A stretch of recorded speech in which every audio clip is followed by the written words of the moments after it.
এদিকে কিন্তু বানানো হচ্ছিল লুচি। যেহেতু অষ্টমীর দিন সকাল সকাল উপোস ছিলাম আর প্রচণ্ড খিদেও পেয়ে গিয়েছিল, বাড়ি থেকে না খেয়ে এসেছি। তো আমার মনে হচ্ছিল দুটো লুচি যদি দিত আমাকে, আমি এখানে বসে বসেই খেয়ে নিতাম। এইদিকে যখন আমি ঠাকুরের ভিডিও ফটো তুলতে ব্যস্ত আর এইদিকে আমার ধুতিটা খুলতে ব্যস্ত, মানে একজন এমনভাবে পাড়া মেরেছে, আর যখন আমি সাইড দিয়ে আসতে গেছি তখন আমার ধুতিটাই পুরো খুলে গেছে। বিশ্বাস করো সেই জায়গায় দাঁড়িয়ে আমি কি করবো বুঝতে পারছিলাম না। ধুতি পরা তো সেরকম অভ্যেস নেই, তাই সামলাতেও পারছিলাম না। তার মধ্যে ধুতিটা খুলেছে আর সবার সামনেই আমাকে ঠিক করতে হয়েছে।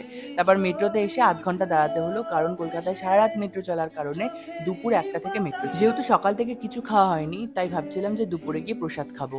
তো এখানে প্রসাদে ছিল ফ্রাইড রাইস, আলুর দম, চাটনি, পাঁপড়, মিষ্টি। প্রসাদ খাওয়ার পর আমরা ঠিক করি যে রাত্রিবেলা কল্যাণীতে যাব। কিন্তু বিশেষ করে কল্যাণীতে গিয়েও ঠিকঠাক ঘুরতে পারিনি, কারণ এই দুদিন ধরে ঠিকঠাক রাতে ঘুম হয়নি। রাতের বেলা প্রত্যেক রাতে প্যান্ডেল হপিং, তো এই জিনিসগুলো হওয়ার কারণে শরীরটা প্রচণ্ড খারাপ লাগছিল। তো শরীরও তো আর কত দেবে বলো, সেই শুরু করেছি পঞ্চমী থেকে এখনো অবধি ননস্টপ ঘুরেই যাচ্ছি।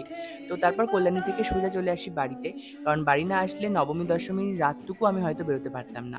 যাই হোক, আজকের মতো অষ্টমীর ব্লগটা এইটুকুই। দেখা হচ্ছে নবমী তোমাদের সাথে ব্লগে। আজকের মতো টাটা।